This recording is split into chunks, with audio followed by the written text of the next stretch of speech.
So, have you ever been just, chilling on the couch, all relaxed, and suddenly your cat hops up and starts pushing their paws into you? One paw, then the other, over and over again. Yeah, you're not alone. It's one of the most common and honestly kind of weird things that cats do. Okay, let's get into it. We call it making biscuits, right? Because it looks like they're kneading dough for a tiny little bakery. But what's really going on in that furry little head of theirs? Is it just a random quirk, an ancient instinct, or are they trying to tell you something? Let's figure it out. I mean, you know the look. The cat's purring up a storm, their eyes are half closed, and they're just methodically pushing their paws into a soft blanket, your pillow, or right into your stomach. It's like they're in their own little Zen garden. But that simple little motion, it's packed with meaning that goes way, way back. The fact that we have so many nicknames for this tells you everything. You've got happy paws, mashing potatoes, and my personal favorite when the claws are out, death by 1,000 tiny punches. It's totally charming, but it's also a really complex piece of the feline puzzle. Now, the most common answer you'll hear takes us all the way back to when they were tiny little kittens, but as you're about to see, that's really just the beginning of the story. Okay, so it all starts with pure instinct. When a kitten is nursing, it automatically pushes its little paws against its mom's belly. This is actually called milk treading, and it helps get the milk flowing. So right away, their brain forges this super strong connection between that kneading motion and the ultimate comfort package: food, warmth, and total security. It's a memory that gets hardwired deep in their brain. So, case closed, right? They're just remembering nursing. Well, not quite.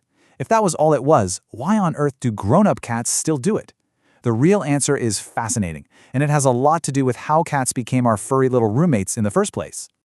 All right, let's dive into the science of why this kitten habit actually sticks around for life. It turns out there's a key scientific principle and a very specific biological toolkit that explains the whole thing.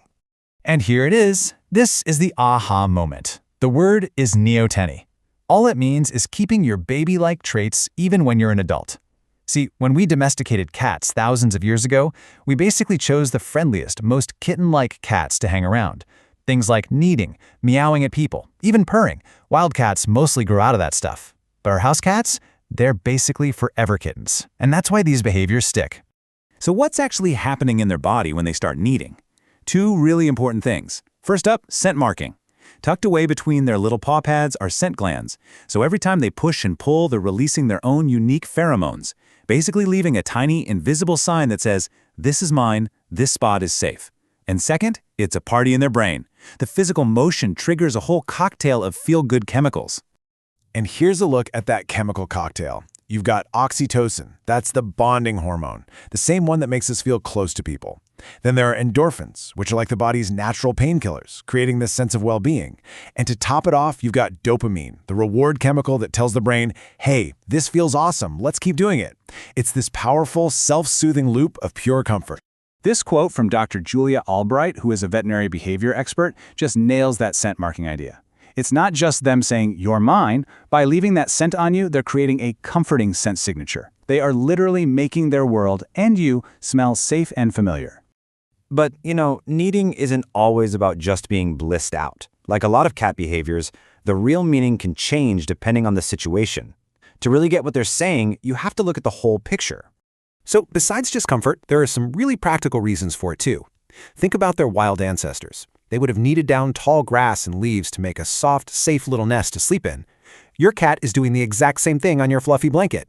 It can also just be a really good stretch for their paws, legs, and back after a long nap, kind of like cat yoga. And for unspayed female cats, it can actually be a signal that she's in heat.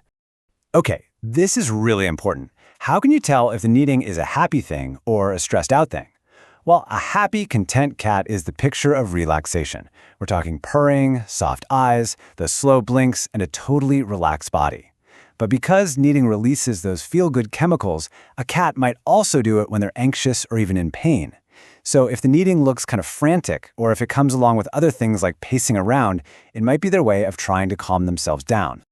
And hey, one really quick but important point. If your cat doesn't knead, that is totally 100% normal too. Some cats just don't carry that particular trait with them into adulthood. It absolutely does not mean they love you any less or feel less safe with you. They just have other ways of showing it. So, when you put all of these pieces together, the kitten memories, the science, The scent marking, the brain chemistry. What is the final message? What is your cat really trying to say when they choose your lap to make biscuits on? I mean, this just says it all, doesn't it? When your cat needs on you, they're marking you as their own, tapping into their deepest memories of safety and telling you in no uncertain terms that you are part of their inner circle. You're not just the person who fills the food bowl. You are family. You're their person. Of course. There's the other side to this very sweet compliment. As lovely as the whole thing is, it can sometimes be, well, sharp. So what do you do when this amazing bonding moment also feels like you're being turned into a human pincushion? First things first, never, ever punish your cat for kneading. They truly are not trying to hurt you. They're showing you love in one of the most basic, instinctual ways they know how. The easy fix? Just keep a thick, soft blanket nearby and slide it onto your lap when they get started. And of course, keeping their claws trimmed on a regular basis makes a world of difference for everyone involved. So let's wrap it all up. That rhythmic pushing, that deep purr, that zoned-out look of pure bliss, it is genuinely one of the highest compliments your cat can give you. It's a signal straight from their instincts that with you they feel completely and totally safe, secure, and happy. So the next time your cat settles in and starts that familiar little dance on your lap, just take a second, look past the claws for a moment. What are you really seeing? A little flashback to kittenhood? A declaration that you belong to them? Or just a simple, profound message of trust and love? Well, now you know, it's probably all of the above.